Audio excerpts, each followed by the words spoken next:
dia ingin menisbatkan kepada kakeknya yang lebih terkenal dibandingkan bapaknya.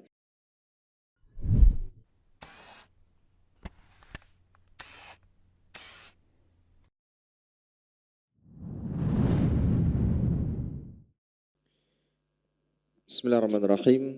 Assalamualaikum warahmatullahi wabarakatuh.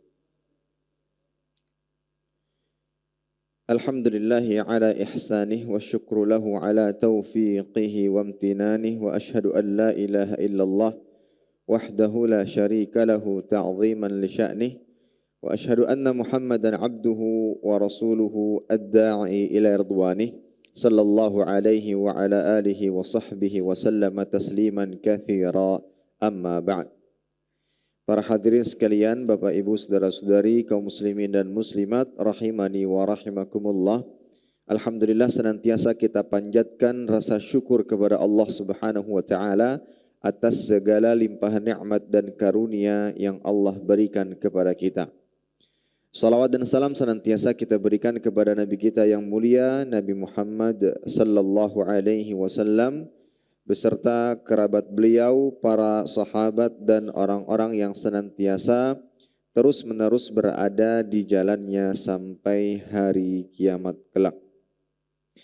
Para hadirin sekalian, Bapak Ibu, saudara-saudari, kaum muslimin dan muslimat rahimani wa rahimakumullah, melanjutkan pembahasan kitab Muharramat Istahana Biha Katsirun Minan Nas, dosa-dosa apa saja yang diharamkan yang banyak diremehkan oleh manusia, yang ditulis oleh Fadilatul Syekh Muhammad Saleh Al-Munajjid hafizahullahu ta'ala. Dan pada kesempatan ini kita akan membahas dosa yang dianggap biasa yang ke-24, yaitu memalsukan nasab anak kepada selain ayahnya dan pengingkaran ayah terhadap anaknya sendiri. At-tazwir fintisabil walad li abihi wa juhdur rajuli waladah. Memalsukan nasab anak kepada selain ayahnya dan pengingkaran ayah terhadap anaknya sendiri. Dan insyaallah ta'ala kita akan bahas pula yang berkaitan dengan hukum adopsi anak, angkat anak, dan yang semisalnya.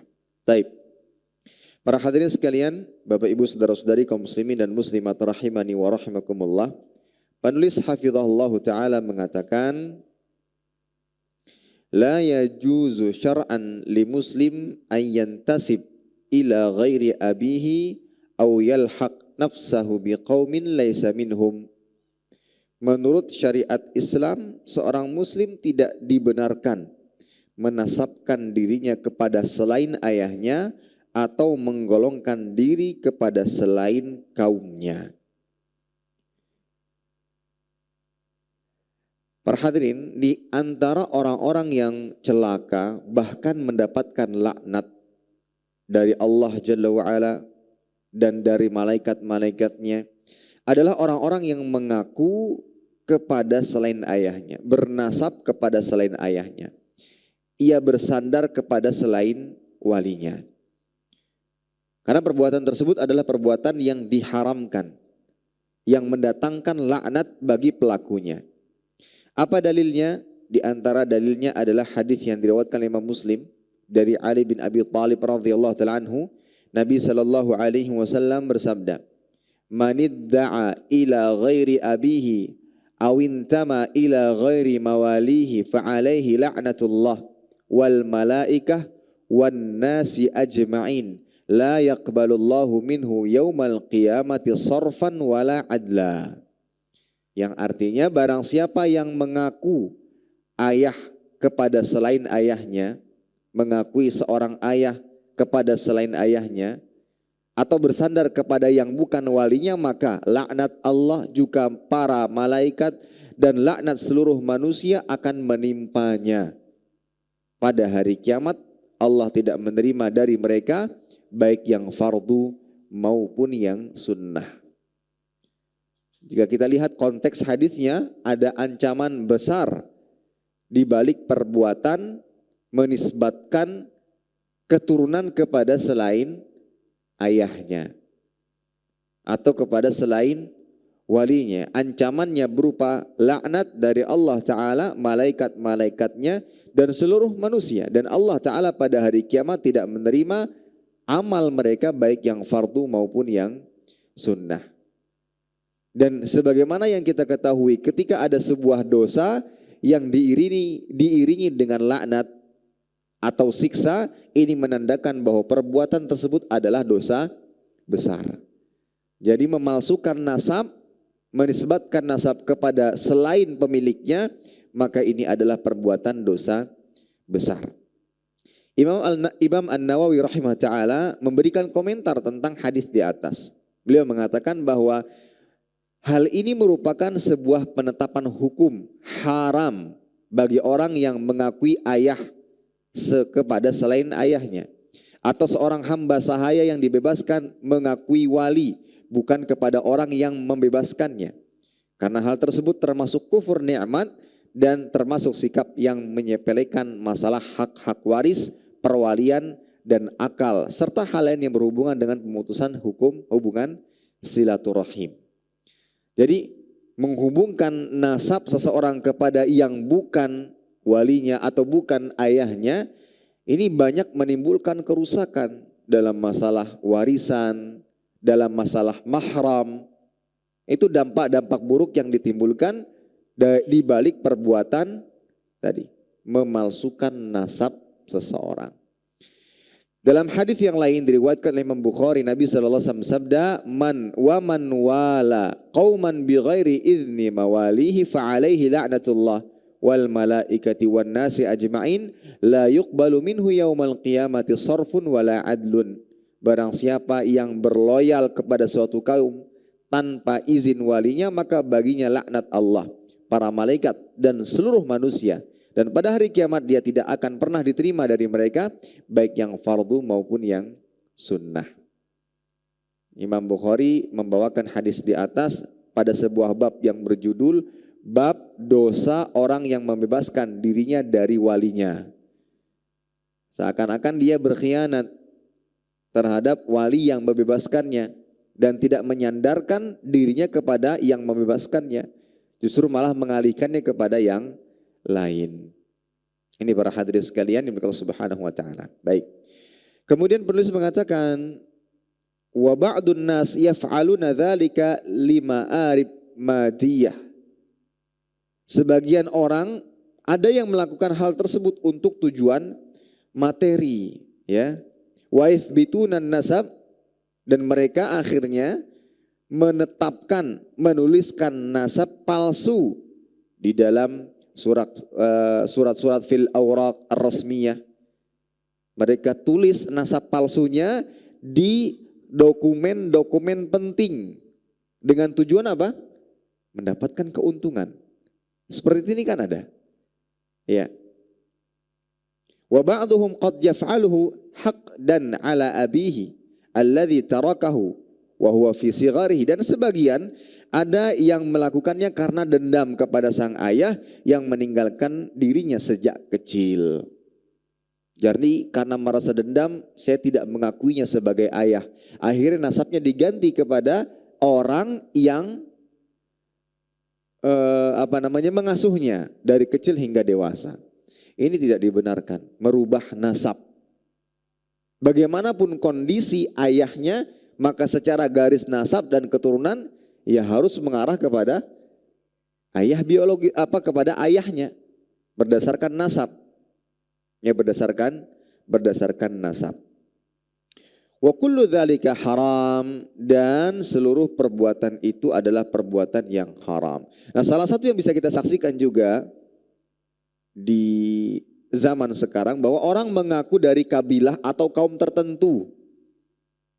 Misalnya ada yang ngaku-ngaku Arab, saya keturunan bin ini, padahal bukan. Ini juga termasuk di antara perbuatan yang dilarang di dalam Islam. Ya, semua perbuatan itu adalah haram. Ya, perbuatan tersebut, kata penulis, melahirkan kerusakan yang besar di banyak permasalahan. Jadi pemalsuan nasab itu bisa mendatangkan kerusakan yang besar. Dalam masalah apa? Misalnya urusan mahram. Anaknya ya diangkat menjadi seorang anak diangkat menjadi anaknya, dianggap sebagai anaknya. Padahal ia bukan siapa-siapa.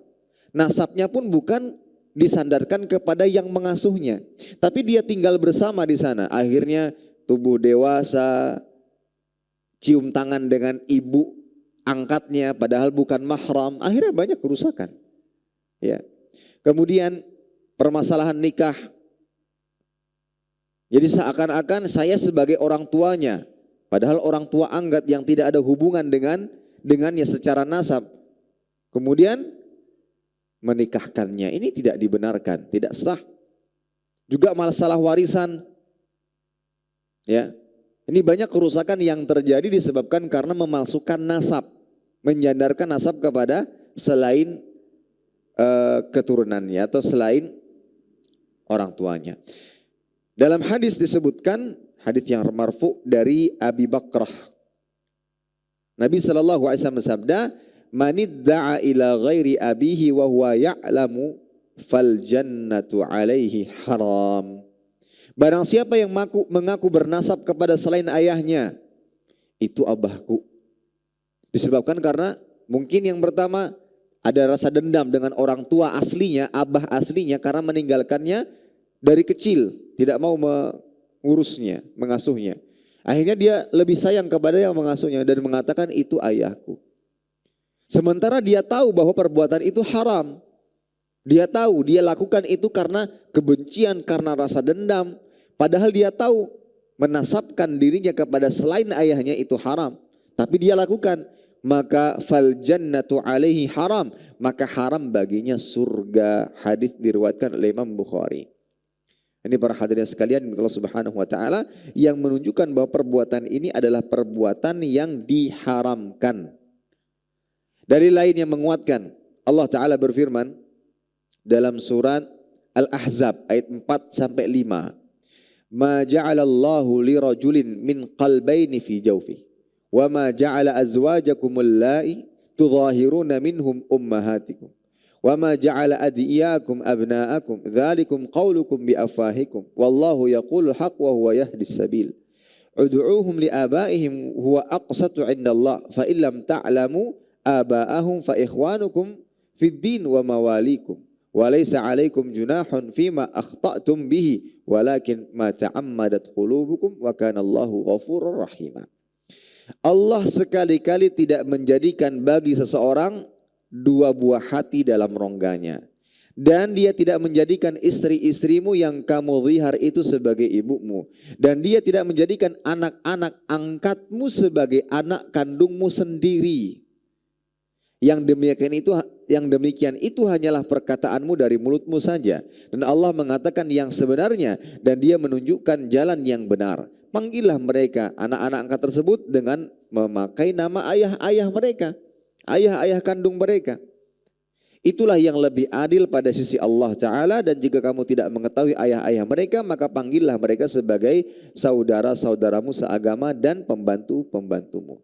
Dan tidak ada dosa atasmu terhadap apa yang kamu khilaf padanya, tetapi yang berdosa apa yang dilakukan dengan sengaja oleh hatimu. Dan Allah Maha Pengampun lagi Maha Penyayang. Ini para hadirin yang dimuliakan Allah Subhanahu wa taala. Ya, sehingga menasab atau memalsukan nasab, menyandarkan nasab seseorang kepada selain ayahnya, ini adalah perbuatan yang haram. Kemudian terus mengatakan, jadi menurut ketentuan syariat, haram hukumnya mempermainkan nasab atau memalsukannya. Sebagian laki-laki apabila terjadi pertengkaran dengan istrinya, menuduhnya berselingkuh dengan lelaki lain, sehingga ia tidak mengakui anaknya sendiri tanpa bukti apapun. Padahal anak itu jelas-jelas lahir dari hubungan antara dia dan istrinya. Karena dendam, karena sakit hati, akhirnya dia buang garis keturunan ya yang ada pada anaknya. Karena rasa sakit hati. Kamu selingkuh, ini bukan anakku. Akhirnya apa? Anaknya dicoret dari garis keturunannya. Ini tidak benar dan hal ini tidak diperbolehkan. Sebagian istri ada juga yang berkhianat, misalnya ia hamil dari hasil zina dengan laki lain, tetapi kemudian ia menasabkan anak tersebut kepada suaminya yang sah, biar tidak ketahuan. Ya, akhirnya dinasabkan. Ini juga tidak dibenarkan. Orang-orang sebagaimana disebutkan di atas mendapat ancaman yang sangat berat dari Allah Subhanahu wa taala. Istrinya khianat, selingkuh, hamil. Dan mengakui bahwa itu hasil hubungan dirinya dengan suami yang sah. Padahal tidak. Kemudian ketika lahir dinasabkanlah kepada suaminya yang sah. Ini tidak diperbolehkan, haram. Nasabnya kemana? Ke ibunya. Karena lahirnya anak ini disebabkan karena hubungan zina. Ya. Tapi ya itu, terkadang karena sudah kepepet untuk menutupi aib, malah dia terjatuh kepada dosa besar yang lainnya, yaitu dengan menasabkan anak tersebut kepada yang bukan seharusnya. Baik. Kemudian beliau membawakan sebuah riwayat dari Abu Hurairah. Abu Hurairah radhiyallahu anhu meriwayatkan bahwasanya ia mendengar Rasulullah sallallahu alaihi wasallam sabda saat turun ayat mula'anah, yakni saling melaknat antara suami dan istri karena tuduhan zina. Ayyuma imra'atin adkhalat ala qaumin man laysa minhum falaysat minallah fi syai'in walan yudkhilaha Allahul jannatah.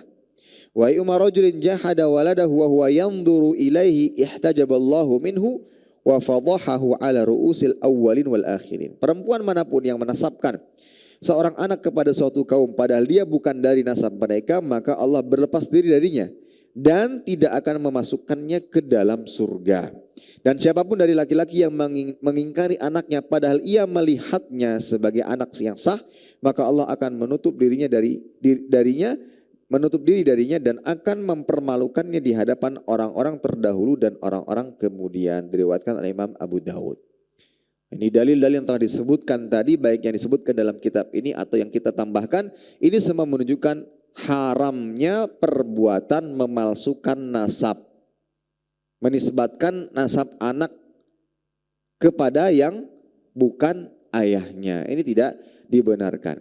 Nah, para hadirin sekalian, berdasarkan penjelasan di atas dapat kita ketahui hukum mengangkat anak atau mengadopsi anak. Apa hukumnya?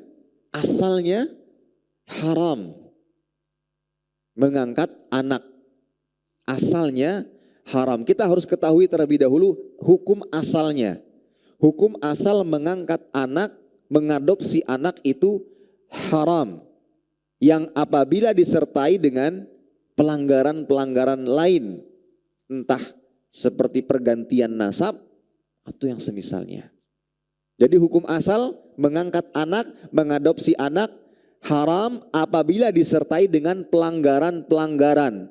Seperti apa? Pergantian nasab atau yang lainnya. Tadi masalah mahram, masalah nikah, waris. Ya. Nanti kita akan jelaskan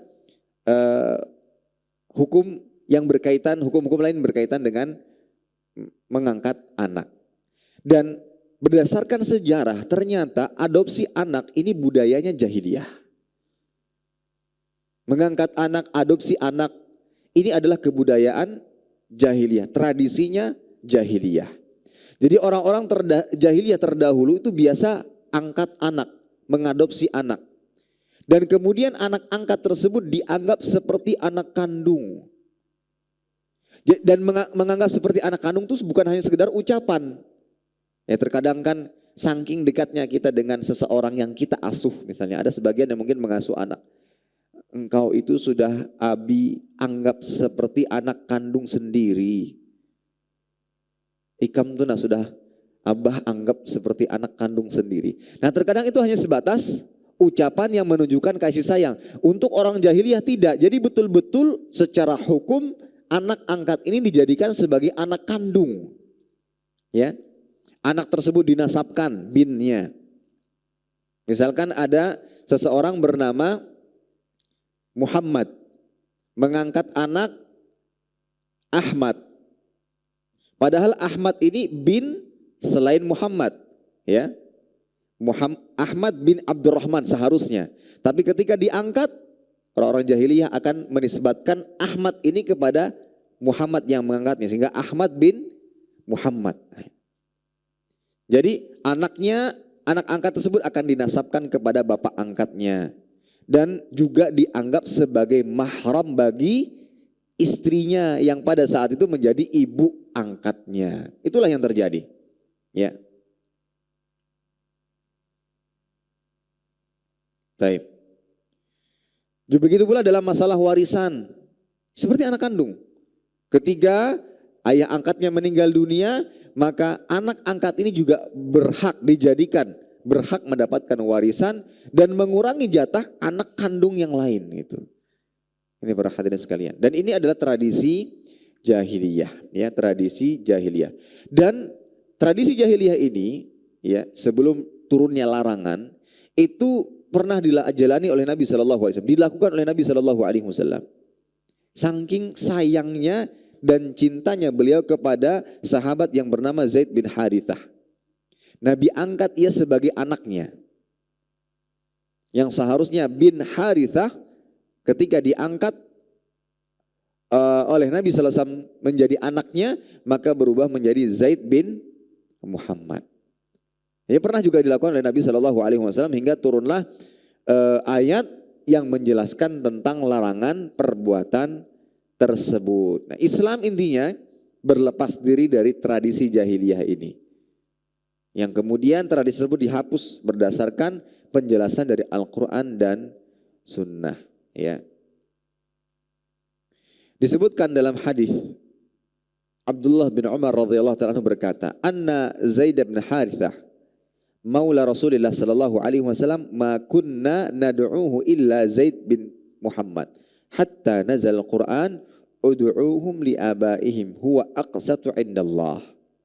Kata Abdullah bin Umar, sesungguhnya Zaid bin Harithah budaknya Nabi sallallahu alaihi wasallam yang sangat beliau sayang, dulu kami tidaklah memanggilnya kecuali dengan nama Zaid bin Muhammad.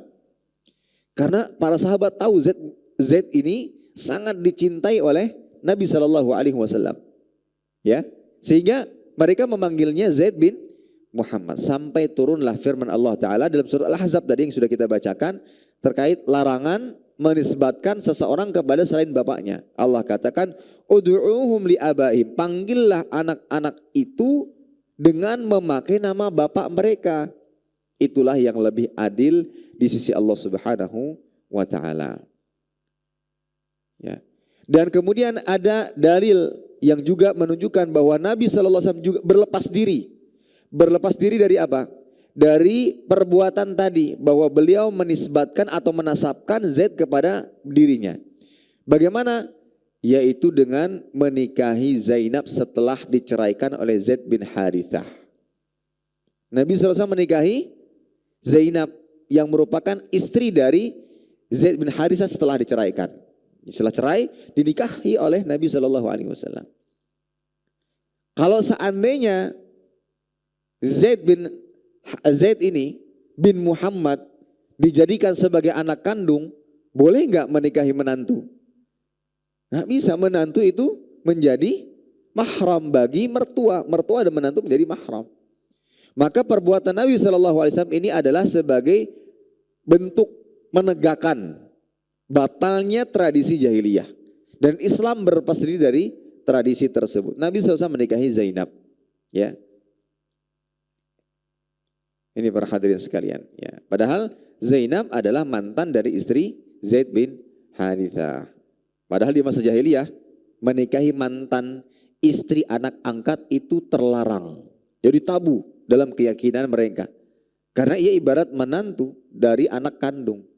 Namun hal tersebut dihapus dengan kisah menikahnya Nabi SAW dengan Zainab. Ya.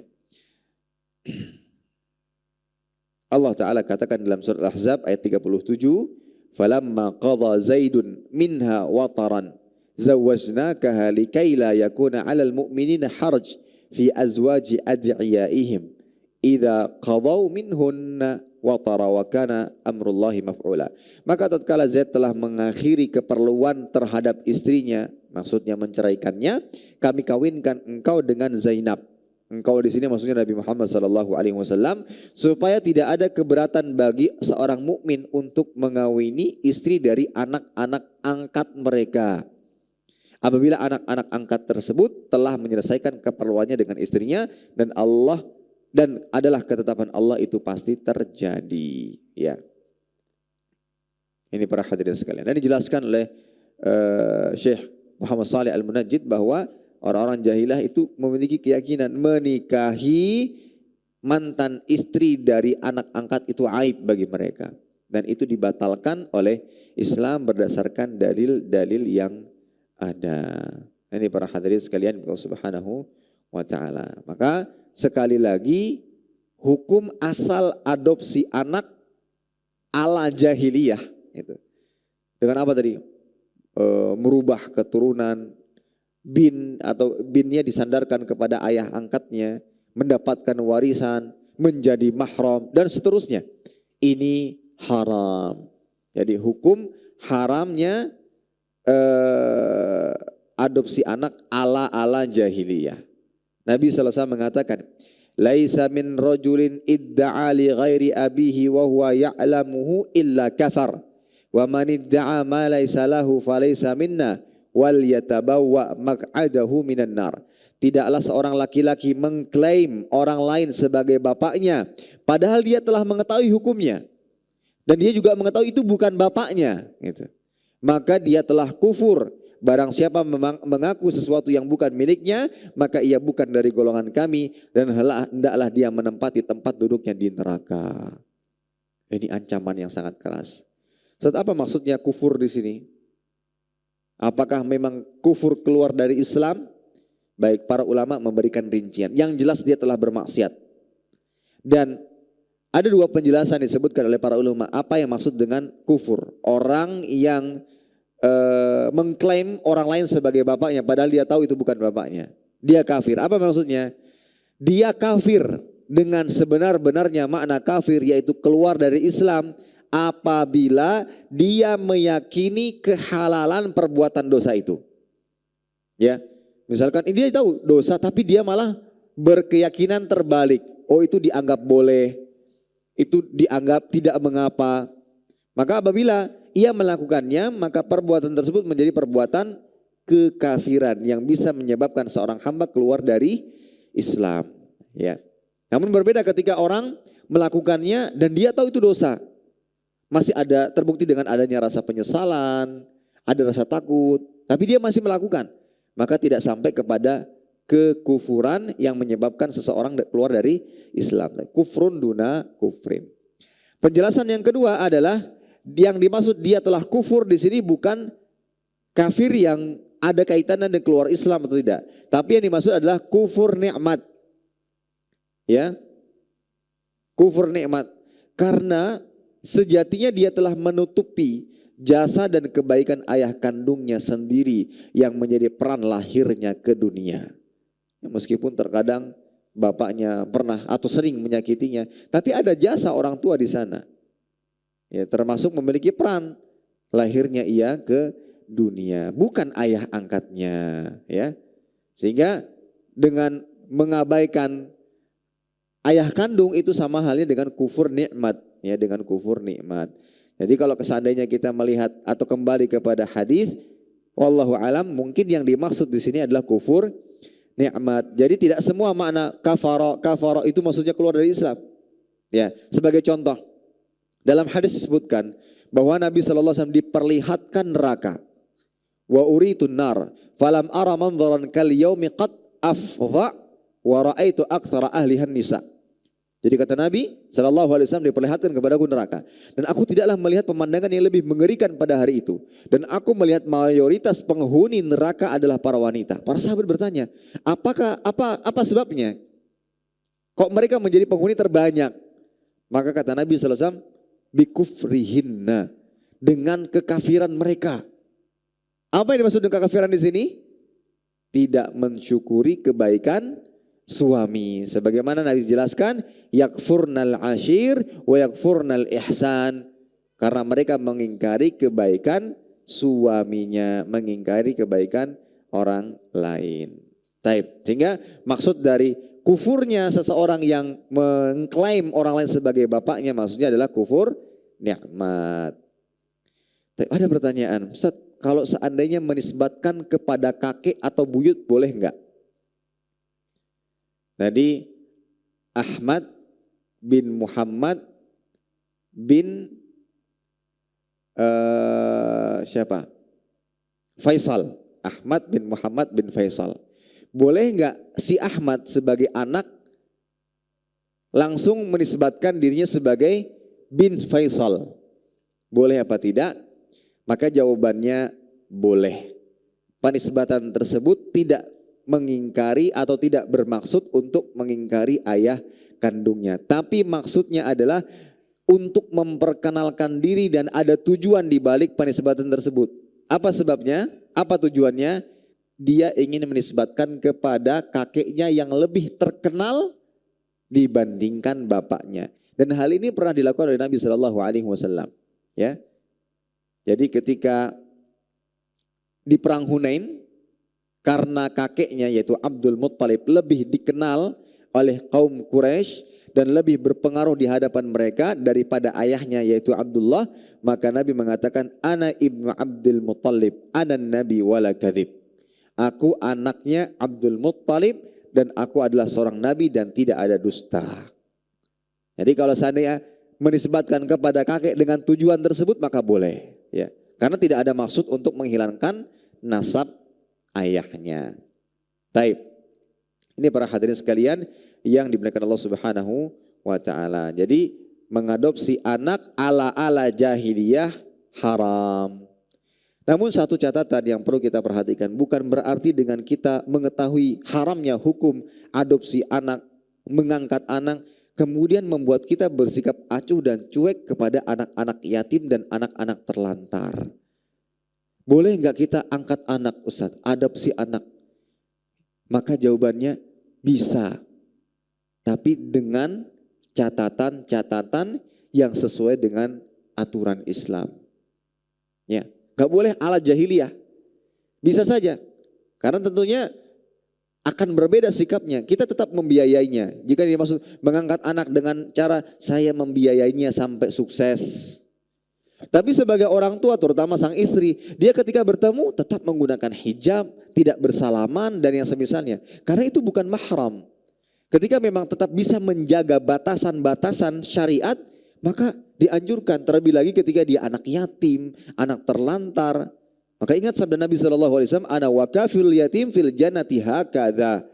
Aku dan orang yang menanggung anak yatim berada di surga seperti ini. Dan beliau mengisyaratkan dengan kedua jarinya, yaitu telunjuk dan jari tengah, menunjukkan kedekatan antara posisi Nabi SAW dengan orang yang menjadi penanggung anak yatim.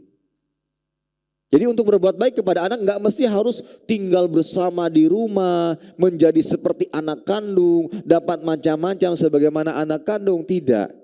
Kita tetap bisa berbuat baik kepada mereka dengan ya membiayai kehidupannya, ya, dan yang semisalnya. Ini para hadirin sekalian. Baik, sekarang kita baca kesimpulan hukum adopsi anak. Maka jawabannya hukum asalnya apa? Haram. Hukum asalnya haram dengan cara jahiliyah. Hukum adopsi anak ala-ala jahiliyah haram.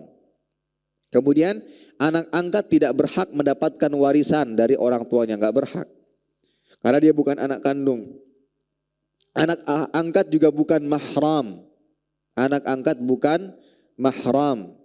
Kemudian diperbolehkan bagi bapak angkatnya ketika dia mengangkat anak untuk menikahi bekas istri anak angkatnya. Misalkan ya Allah takdirkan meninggal duluan.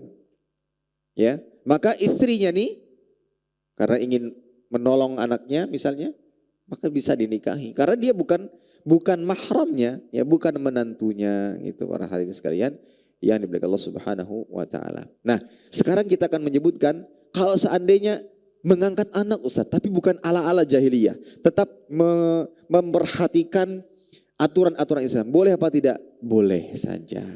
Boleh saja. Dan ada dua solusi yang bisa dilakukan ketika kita ingin mengangkat anak dan menjadikannya sebagai mahram. Tapi hanya saja tadi ada batasan-batasan lain. Ini yang kita catat di sini adalah hanya menjadi mahram. Bagaimana caranya? Yang pertama, mengambil anak angkat dari pihak yang masih ada hubungan keluarga, kemahraman, ya. Misalnya, jika ingin mengambil anak perempuan, maka cari anak perempuan dari saudara suami, keponakan suami. Keponakan suami mahram apa tidak bagi sang suami? Mahram. Jika bisa demikian. Begitu pula ketika ingin mengambil anak laki-laki, maka ambil anak laki-laki dari saudara kandung istri misalnya. Ya, tapi dengan ya catatan-catatan nggak boleh mengambil dengan cara yang tidak benar dan yang semisalnya. Itu cara dan solusi yang pertama.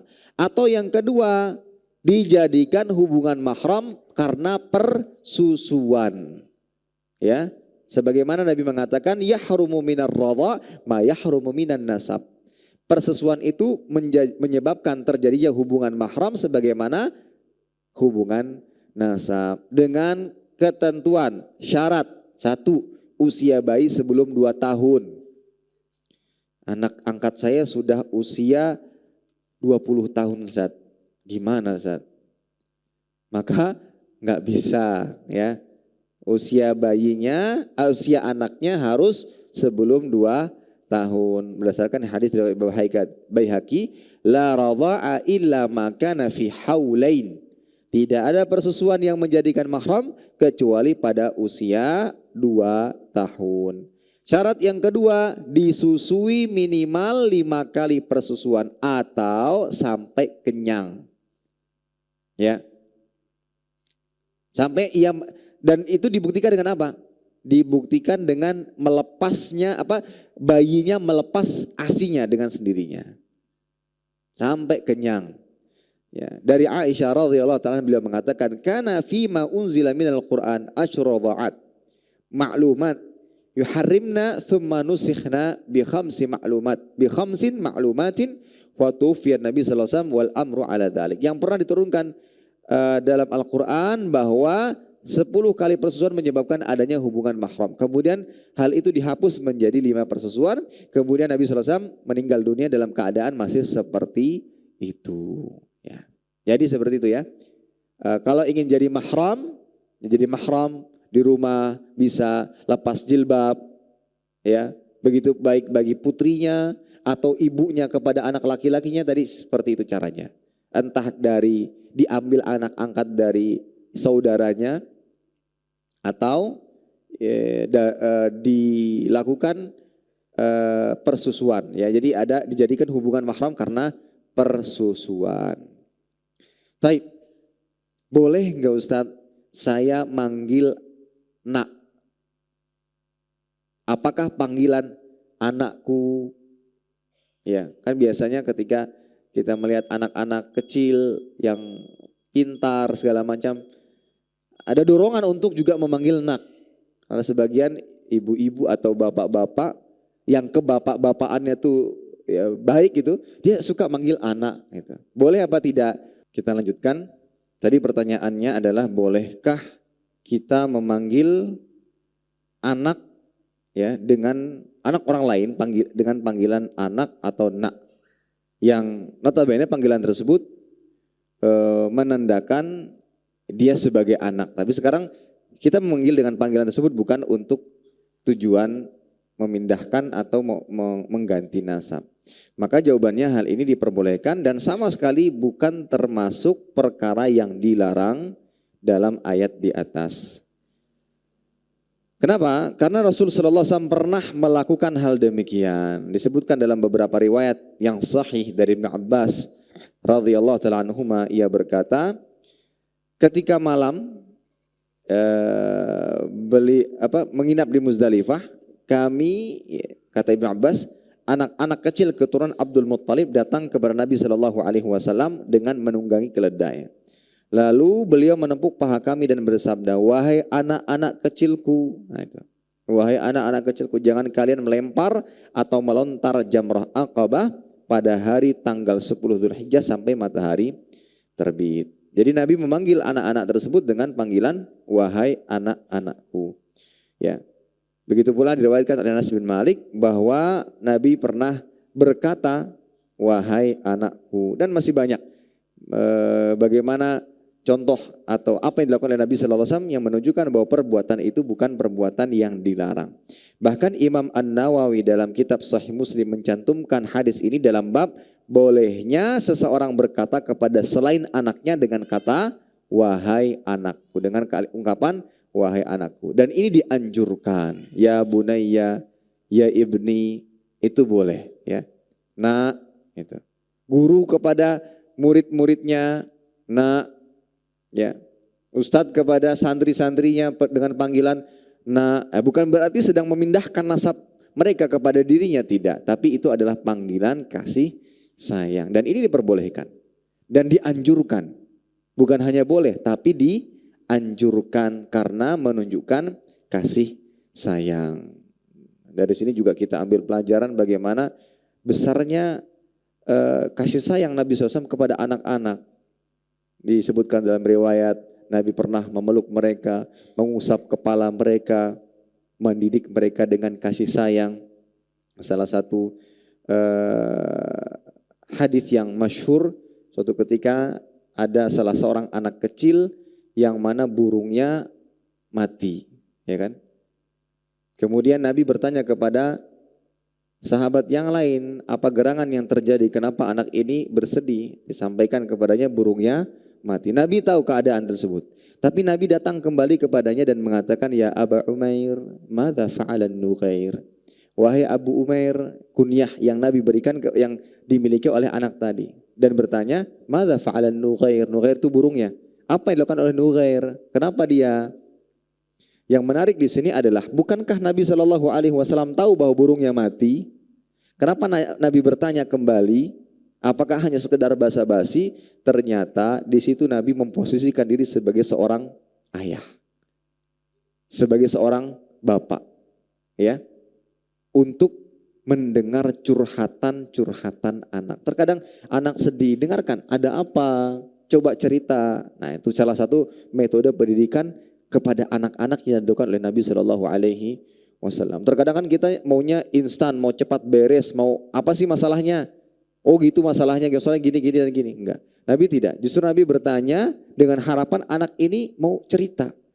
Nah, itu salah satu pendidikan yang baik, yang menyebabkan atau salah satu dampak positifnya dia akan percaya kepada kita dan setiap kali ada masalah yang ia temukan dia akan bercerita.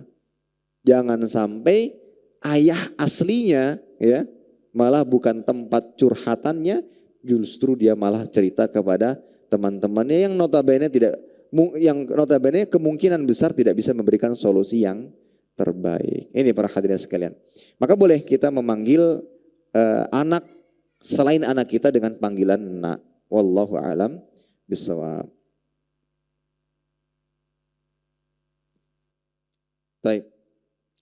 Baik, itu kiranya bisa disampaikan. Mudah-mudahan hal ini bermanfaat.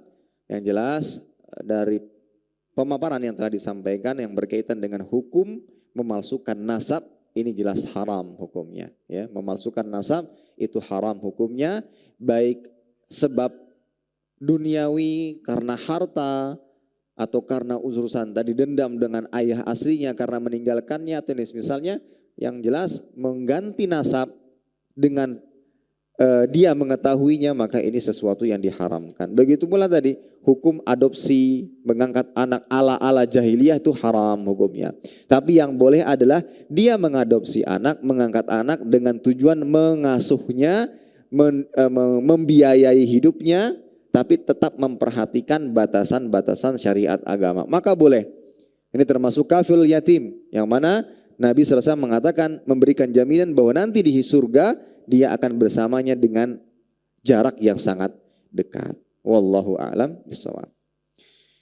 Baik, di sini ada pertanyaan. Assalamualaikum warahmatullahi wabarakatuh. Waalaikumsalam warahmatullahi wabarakatuh. Semoga Allah Azza wa Jalla selalu memberikan perlindungan dan rahmatnya kepada ustaz, keluarga, dan kita semuanya. Allahumma amin. Izin bertanya, bagaimana seorang perempuan Islam yang ayah kandungnya menjadi kafir, sedangkan perempuan itu diasuh orang lain yang Islam dan mampu menafkahi sampai dia menikah?